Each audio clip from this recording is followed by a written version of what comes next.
बनाने का कार्य इन्होंने बाद में टेंडर बंद किया। दूसरा प्रश्न ये आपसे कि मान लीजिए यहाँ पे जो आपका ओवर ब्रिज है, ओवर ब्रिज की जो मतलब है चौड़ाई है वो काफ़ी कम है और इसके चलते मजबूरनवश यात्रियों को नीचे से निकलना पड़ता है। और जब वो नीचे से निकलते हैं, क्योंकि ऊपर ट्रैफिक काफ़ी होता है, मतलब परेशानी होती है, ट्रेन खड़ी होती है, नीचे से निकलते हैं तो वो मतलब है कानूनन वो नियमानुसार गलत है, तो वो फंस जाते हैं तो भी समस्या है, और वैसे तो अगर गलती करते हैं तो भी समस्या है। और वैसी परिस्थिति में क्या रेलवे ब्रिज को ओवर ब्रिज को चौड़ा किया जा सकता है क्या, या कोई योजना है? आप फुट ओवर ब्रिज की फुट ओवर ब्रिज की चौड़ाई अभी 2.36 मीटर है जी, और अभी सफिशिएंट है। ऐसा कभी भीड़ भाड़ हमने नहीं देखा है, और ऐसे में लगेगा कि जरूरत पड़ेगी तो हम इसको एक दूसरे को भी ये जो है ना, कई बार है कि होते हुए भी लोग जल्दी में नीचे उतरते हैं, तो उसमें तो नियम छोड़िए, उसमें तो जान का खतरा है, नहीं करना चाहिए जी। बट अभी एक ही ऐसा जैसे सागर में दूसरा दूसरा भी बनेगा जी। तो अभी सागर में दूसरा बन चुका है, अब सागर के बाद आप ही का नंबर है, अभी यहाँ भी बन सकता है दूसरा। जहाँ जहाँ एक हो चुका है वहाँ 2 भी हो रहे हैं, तो सागर का सेकंड वाला कब कमीशन किया? जून में करेंगे। अभी बन रहा है, सागर में दूसरा बन रहा है, जून में चालू करेंगे, तो उसके बाद आप लोग खोलते रहेंगे तो फिर देखिए बिना मांगे तो कहावत है कि रोएगा नहीं बच्चा तो माँ भी दूध नहीं पिलाती है, तो आप लोग के माध्यम से बोलते रहिए, आज नहीं तो अगले साल, नहीं तो अगले साल होता ही रहता है। तो ये भी रहता है कि जो नहीं बोलेगा उसका बहुत काम होगा। उपभोक्ता पखवाड़े में क्या पब्लिक के साथ आप कैसे समन्वय करेंगे?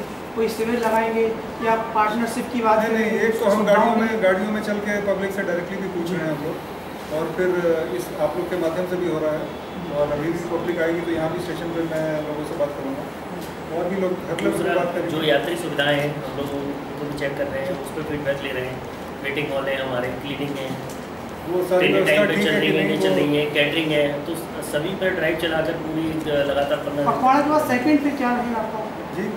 दूसरा कदम क्या रहेगा पखवाड़ा के बाद? तो निकल के कंक्लूजन आएगा, उसके बाद फिर क्या जी?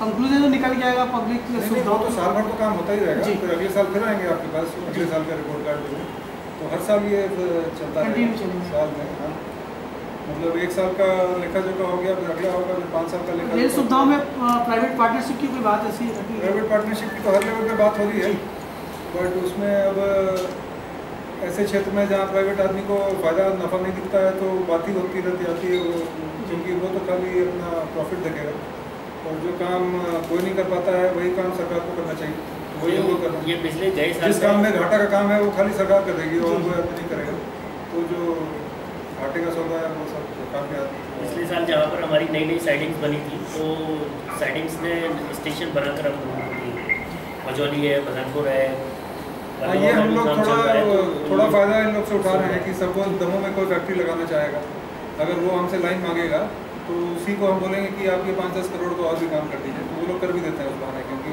उनका काम अटका हुआ है, तो उस मौके पे तो वो लोग कर देते हैं, बट एक बार मौका नहीं हो तो इस तरह के जबलपुर डिवीजन में लास्ट ईयर किया गया।